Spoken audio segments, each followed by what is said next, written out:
Welcome back to another episode of Spongetopsy.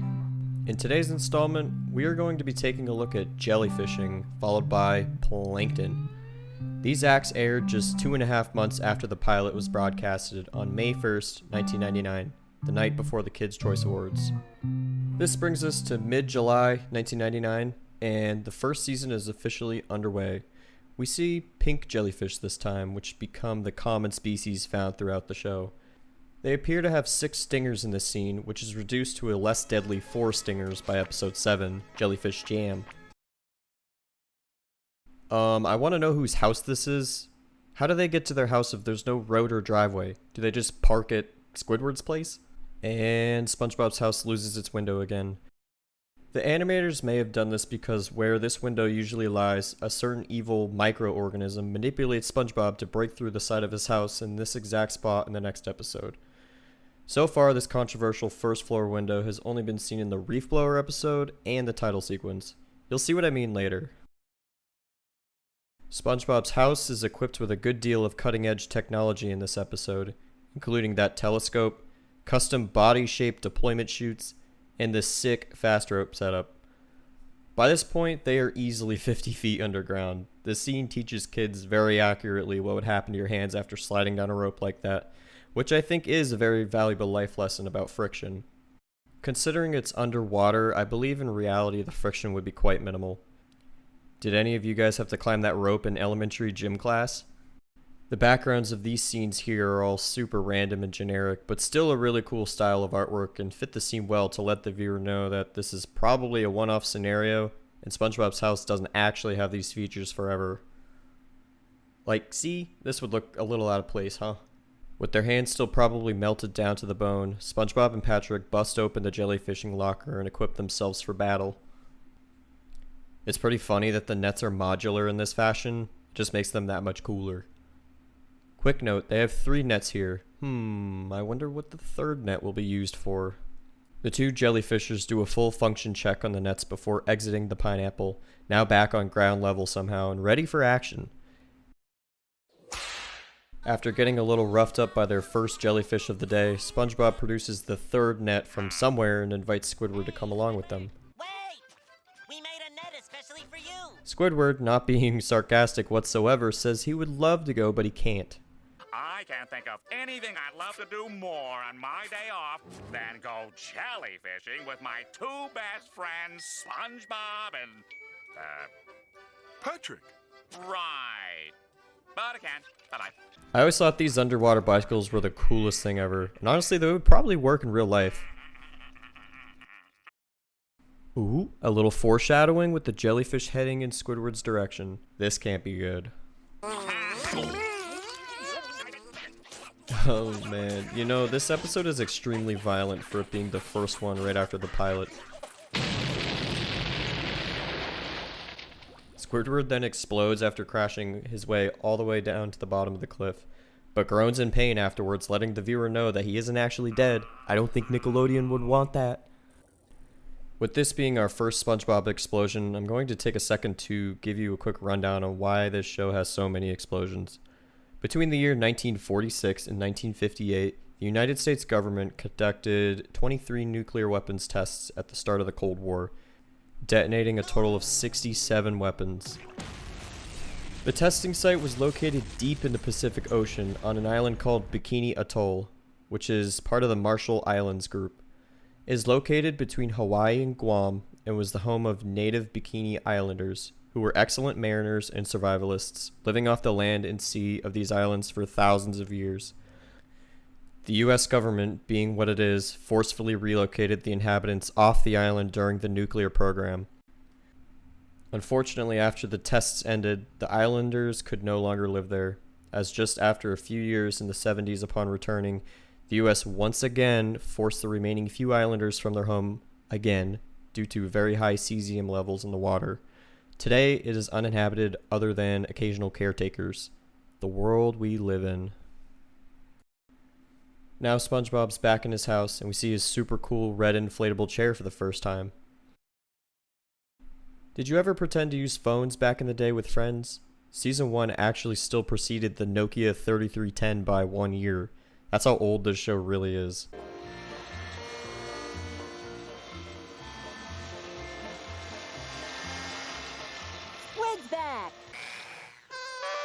The two friends somehow gain access to Squidward's house and throw him a little surprise party. I mean, good on them for at least trying to do the right thing. Squidward nopes the heck out of there, but SpongeBob is quick to divert him by teleporting outside.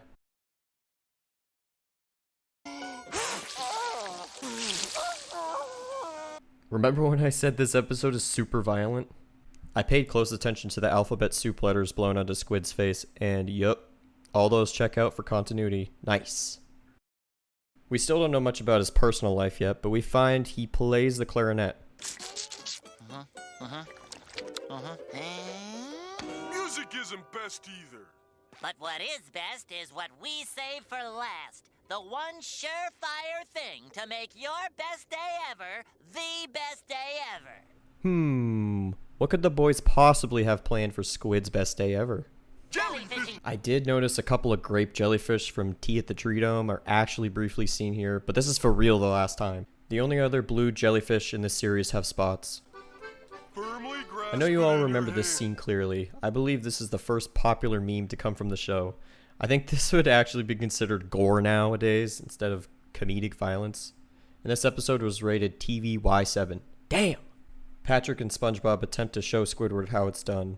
Based on their clumsiness earlier in the episode, we can expect this to pretty much end in a similar fashion.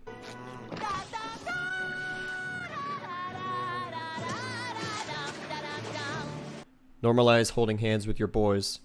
Squidward's net magically changes to his right hand, gets stung, and now he's out for blood.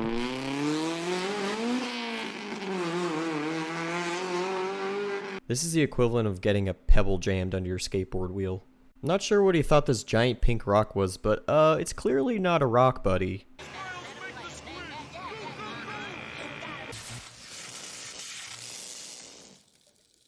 No situational diffusing groans to be heard here, so we can infer that Squidward is completely dead now. I absolutely love this wide field of view shot to get the whole house in the frame. That's a tough perspective to animate. The background is reused in this scene, but for a really good reason. Our mind flashes back to when he arrived in just a wheelchair, and now he's clearly in much worse shape. Squid, how about that? Best day ever. There's always tomorrow. Yeah, SpongeBob and Patrick really need to go away and leave him alone for once. It's really nice that SpongeBob apologizes, and although giving Squidward that same jellyfish from yesterday he caught, it's not exactly the greatest gift ever given what just happened. You're not still mad, are you? Yep, he's still mad. And yup, we saw that coming.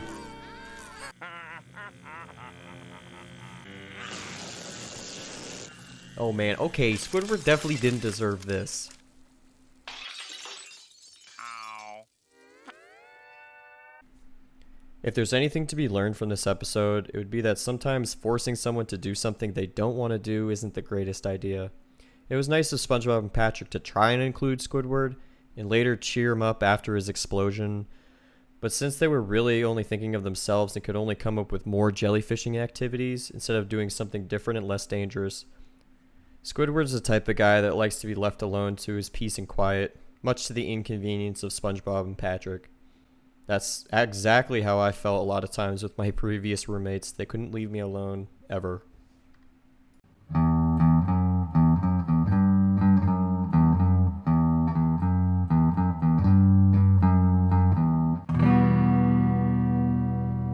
As you may have guessed, the second act in today's video is Plankton. We start off with a scene of the Krusty Krab, and would you look at the vehicles parked here? We almost never see boats or Donkey Kong barrels parked here. This is our first look at the Krusty Krab's kitchen, and we can see it is much more structured, and they even have that door that goes to Mr. Krabs' office, even though it isn't actually used until Season 3, Episode 17A, Bored Again Krabs. We do see the door used 2 other times, but with the stipulation. In Season 2, Episode 6, Dying for Pie, the door is kind of used based on it being located next to the condiment squirters here, and same goes for Season 3, Episode 15, Midlife Crustacean. The reason I don't count these is both times the character using the door is coming from the lobby of the Krusty Krab, instead of it being a direct link between Mr. Krabs' office and the kitchen. We will see the actual layout of the Krusty Krab change throughout the series based on the needs of the episode, but for the most part, it looks like this. Also, I will say the artist did a pretty good job keeping most of the background consistent. Look at the pots and pans in their order, for instance. Aside from the third one from the left changing from brown to gray, at least all the shapes are the same. Even the condiments are the same order. Nice job, guys. After SpongeBob turns his body into a blender bottle and uses his eyeball to juice the mustard, he pulls off a pretty cool magic trick by revealing the patty from under Squidward's nose. Not bad. But there's another magician in the room. You'll see what I mean in just a second.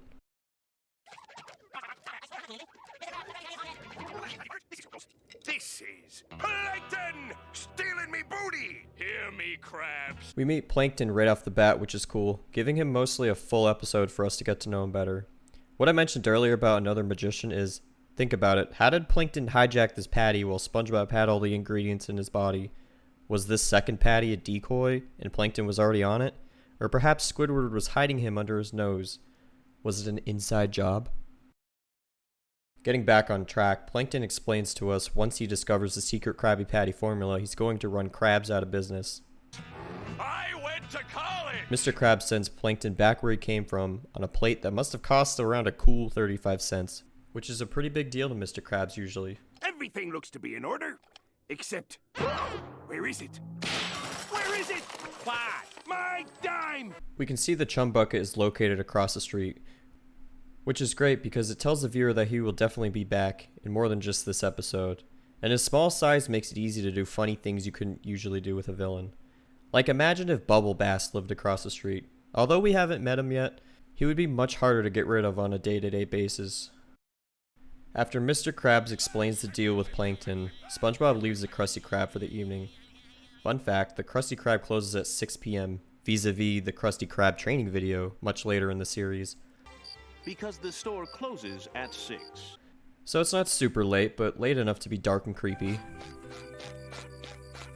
Wait, what? If SpongeBob leaves going this direction, wouldn't that mean the chum bucket is on the same side of the street as the Krusty Krab? Oh, well, I mean, it's just based on the direction Mr. Krabs threw the flying saucer. This is probably done so we can get a visual of the chum bucket to give a little foreshadowing for what's about to happen. Psst. Young man. This is exactly the kind of stuff they warn you about when you're a kid. Don't talk to strangers, SpongeBob. Where the heck is the Krusty Krab? You could say we're friends, right? No? Good response, SpongeBob. Good response. Well, we're both invertebrates, aren't we? Ooh, fancy word. That's the type of stuff a kid is going to ask his parents about and actually learn from. Awesome. I've been keeping it in my secret compartment. What secret compartment, Plankton? Why couldn't he have a tiny backpack in the scene instead of reaching back there? Shing. Hot diggity! I always liked how in this scene it looks like SpongeBob's already holding the spatula. I think that's really subtle and cool. One of those things I vividly remembered over the years. Plankton goes on to try and convince SpongeBob to get him a Krabby Patty for his alleged birthday. SpongeBob, sensing the bait, drops the golden freaking spatula with his name on it and refuses to comply. Man, I mean, I respect the SpongeBob's morals here and everything, but I wish SpongeBob would have at least yoinked that spatula before he left. Gee, and I thought you were stupid. Gold is fairly heat resistant, even though it's not as good as stainless steel. It would still probably work really good for a while until it got really dinged up. Gold is quite soft. Minecraft got that right. Evil music time. SpongeBob hits the sheets with his shoes still on, and Gary is just staring at him as he falls asleep. Yup, that's pretty accurate for cats as well. See how Plankton's tiny size makes him such a fun villain? He can hide literally anywhere. Evil music time. Oh, sh! I wonder if this is a real roadmap. I couldn't find anything online.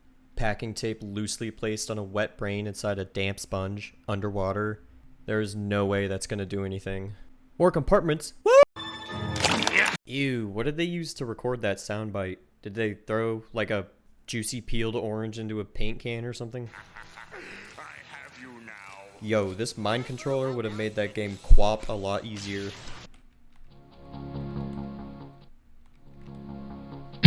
According to this clock on the wall, it's 9 o'clock p.m. That's actually very accurate considering he met with Plankton about 3 hours ago at 6. Cool. The window of destiny is still missing in this episode. It's very plausible that Plankton was produced before Jellyfishing, and the animators just didn't think to add it back for Jellyfishing due to the location of Plankton crashing SpongeBob through the wall. But don't worry, the window finally returns in the Bubble Stand episode, which is coming up in the next video. Squidward's bedroom is pretty much always on the second floor of his house in later episodes, but it's on the ground floor here, because it makes the scene possible.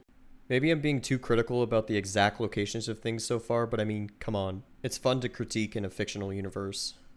Shut your mouth, you mediocre clarinet player. The fact Plankton knows Squidward plays the clarinet suggests Plankton's been doing some neighborhood recon lately. You pretentious little insignificant artist. Your sniveling creations are worth less than a protozoan's waste. Never! Yeah, I would pass out after that as well. Jesus Christ. This rampage is very reminiscent of the Killdozer incident. However, that didn't happen until 2004, so a good 5 years later. SpongeBob SquarePants was never super into doing tons of pop culture references, but sometimes it is fun to compare our world with theirs. No, no, never! They managed to get through the Krusty Krab a lot faster than they should have been able to based on their speed. Krabby Patty in hand, they head for the chum bucket, which is still to the left of the Krusty Krab. So even though it's not across the street, it checks out. I can live with it. Oh yeah, our first look inside the old chum. There's no one here. Don't remind me. That's a fantastic joke. I can't say I remember that one. This is my lab. This show really paved the way for animated comedy. Other than maybe King of the Hill, no other show can compete with how good this dry humor was back in the day. Not in my opinion, at least. You nailed it this time. You could land a plane on those things. SpongeBob somehow pulls a 180 out of frame to be facing the correct way in this scene. How do you like my analyzer? And Plankton shows off his analyzer, but he fails to mention that this computer is actually his wife. Steamy. SpongeBob, reflecting on his last moments as a Krusty Krab employee, somehow gets Plankton salivating in desperation, and he accidentally jumps into his own analyzer. Oh boy. The subtle sound effect when Plankton is in the little glass jar. Hell yes. What can we take away from this episode? Well, after getting our bearings on what Plankton is all about, we can see how he is pretty terrible at being the bad guy, but he's definitely going to be back in later episodes. Every show needs some sort of villain that never wins, and Plankton is a perfect fit for that role. Hopefully SpongeBob and even Squidward can mentally recover from this ordeal. Honestly, this is one of Plankton's most successful attempts at stealing the secret formula. We won't see him again for quite some time, appearing next in the Culture Shock episode briefly. Until next time, Spongetopsy out.